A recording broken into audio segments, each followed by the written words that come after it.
Bonjour à tous, donc pour le corriger du DCG blanc, nous allons le faire en 3 vidéos, le dossier 1 pour la première vidéo, le dossier 2 pour la deuxième vidéo, bien entendu le dossier 3 pour la troisième vidéo. Le dossier 1 a été plutôt bien réussi dans l'ensemble.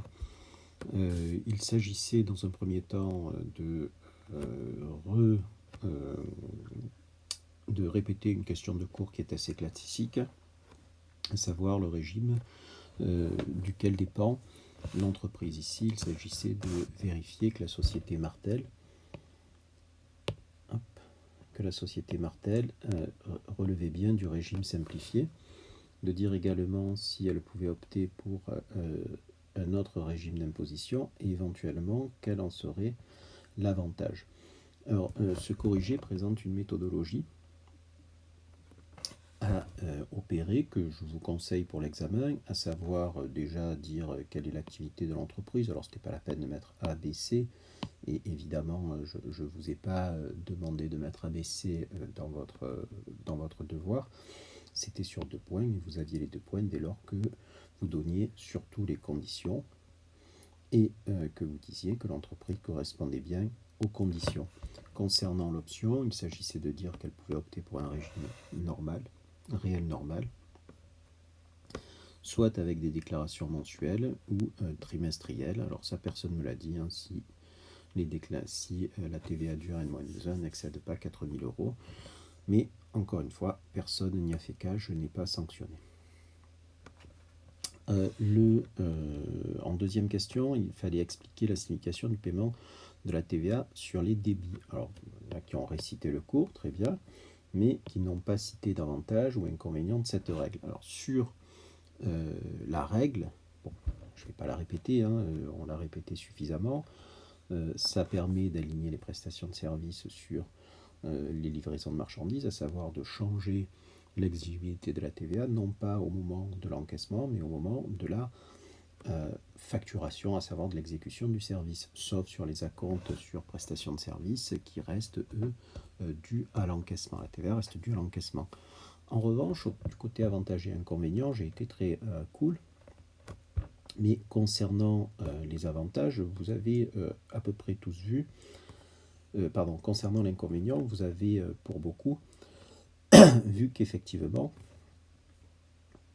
lorsque nous avions une facture fournisseur, eh bien, nous avions la TVA qui était due, qui était déductible, non pas au moment du décaissement, mais qui était déductible au moment de la prestation de service, ce qui était évidemment un avantage. En revanche, du côté du fournisseur, la TVA était décalée, et donc vous rendiez la TVA à l'État alors que vous ne l'aviez pas encaissée. Donc ça créait un décalage de trésorerie. J'ai vu ce terme, décalage de trésorerie, avance de trésorerie. Alors, je vous avais dit en cours que beaucoup de cabinets mettaient les TVA au réel par souci de simplification, mais par souci de simplification pour le cabinet, pas pour l'entreprise. Donc ça, je ne veux pas le retrouver dans les copies. C'est pour avoir plutôt des TVA mensuels pour tout le monde. Mais évidemment, vous ne pouvez pas m'expliquer que le régime normal est plus simple que le régime simplifié. Ça n'est absolument pas le cas, puisque le régime simplifié, vous avez une déclaration par an à faire au lieu de 12. Donc, concernant les règles à rappeler sur les acquisitions des biens hors de France. Alors là, j'ai été déçu parce que pas mal de copies, soit vous m'avez traité que l'UE, soit vous m'avez traité que les imports-exports, mais jamais les 4. Alors cette forme de tableau, j'aimerais bien la retrouver si jamais vous avez cette question lors de l'examen. Je vous laisse évidemment. Alors attention sur ça, hein. On l'avait dit en cours, je l'ai trouvé dans 0 copie, à savoir que sur l'importation, on a une possibilité d'opter pour l'auto-liquidation comme pour les acquisitions intracommunautaires. Alors, je ne sais plus si c'est depuis le 1er janvier 2018 ou 2019, enfin c'est pas très vieux, mais cette possibilité existe, donc attention. Concernant la détermination de l'assiette imposable pour le calcul des acomptes. Alors là, j'ai la moitié de la classe qui a pris 12 000, qui était la TVA due en N-1 et qui a royalement posé 40% dessus.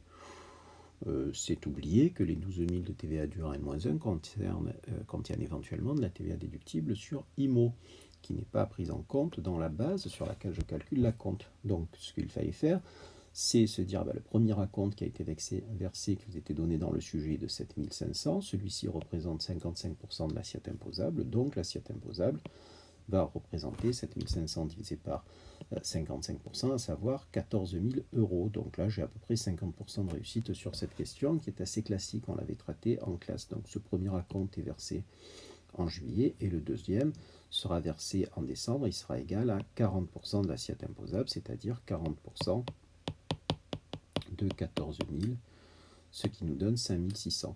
Le total des acomptes sera de 13 300. Si vous ne l'avez pas mis, j'ai mis les points quand même. Alors, les règles de TVA pour ce qui concerne la cession d'immeuble. Alors là, vous m'avez mis pour la plupart que la moitié de la règle, à savoir que quelles sont les règles fiscales.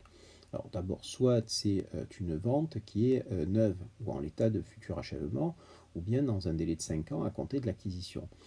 Si cette vente intervient au-delà du délai de 5 ans, la cession peut être soumise à TVA sur option. Ça, personne ne me l'a dit quasiment. Alors, on avait même raconté en cours que souvent, on soumettait la TVA sur option dans quel cas? Dans le cas où on vendait à un assujetti, parce que celui-là pourra la déduire. Si on vend à un particulier, il vaut mieux qu'il prenne des droits d'enregistrement de 5 et quelques pourcents, de la TVA à 20. Donc, ça n'est pas... Alors que l'assujetti, lui, préfère prendre la TVA à 20 parce qu'elle est déductible, que des droits d'enregistrement à 5 et quelques qu'il va supporter, qui ne sont pas déductibles. Donc, cette option est pratiquée, mais uniquement si on a affaire à un assujetti comme acquéreur. Donc, au moment de l'acquisition, ici, le coefficient de déduction était inférieur à 1. Le coefficient de déduction est le produit, bon, ça je ne vous la refais pas, le coefficient d'assujettissement, de taxation et d'admission. Ce coefficient d'assujettissement et de taxation sont inférieurs à bien, si bien que le bien est affecté en partie à des opérations non soumises à TVA, c'est-à-dire hors champ d'application, ou bien dans le champ d'application, mais exonéré par disposition expresse de la loi. Donc ce qu'il s'agissait de faire ici, lors de la cession, c'est que la cession de l'immeuble est soumise à la TVA. En effet, elle intervient dans un délai de 5 ans à compter de l'achèvement de l'immeuble.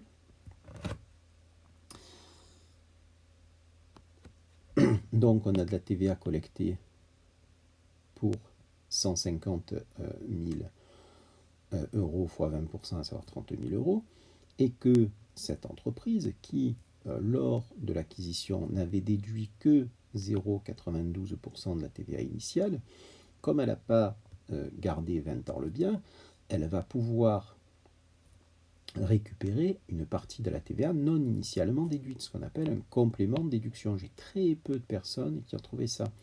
Donc ce complément de déduction, il est égal à quoi? À la TVA non déduite à l'origine, à la partie de TVA qui n'a pas été déduite, fois le nombre d'années qui reste à courir pour le délai de régularisation de 20 ans sur 20 ans. Autrement dit, 120 000 fois, pourquoi 1 moins 92%, c'est-à-dire 92% c'était le taux d'assujettissement au départ, donc il y a 8% de la TVA qui n'a pas été déduite au départ. Donc 8% de la TVA, je calcule 8% de la TVA, ce qui fait 1920, et le nombre d'années restant à courir sera de 16 ans, puisque j'ai vendu au bout de 4 ans. Le complément du droit à déduction sera donc de 120 000 fois 1 moins 92%, c'est-à-dire 1536 euros. Alors, j'ai été très magnanime là-dessus, parce que certains vont dire, il y a un reversement. Alors, si vous m'avez mis la règle du reversement, mais que vous m'avez mal appliqué, j'ai quand même mis un point, mais honnêtement, ça valait 0. Donc, attention. Alors, la liquidation de TVA. Là, très honnêtement, il n'y avait pas grand-chose qui était très compliqué.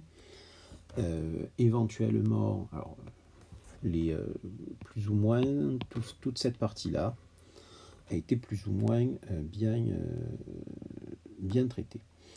La partie qui a été mal traitée, alors éventuellement certains ont fait une erreur sur les acomptes, donc je vous demande de bien réétudier ça. Je vous rappelle que les acomptes sur prestation de service est exigible lors de l'encaissement des acomptes, et on estime que l'acompte est versé TTC. Mais là où vous avez foiré, c'est ici. Alors, quelle était l'histoire? On a une cession de véhicules utilitaires. Le véhicule utilitaire, ce n'est pas un véhicule de tourisme, donc la cession est soumise à TVA tout à fait normalement. C'était pas très complexe. Et ici, évidemment, vous n'avez pas pu faire juste, puisque comme vous avez fait faux à la question précédente, évidemment, là, vous perdiez les points, puisqu'il s'agissait de retraiter ici les 30 000 de TVA collectés sur la vente. Mais si vous aviez décidé que la vente n'était pas soumise à TVA, évidemment, vous n'aviez pas les 30 000 qui étaient collectés.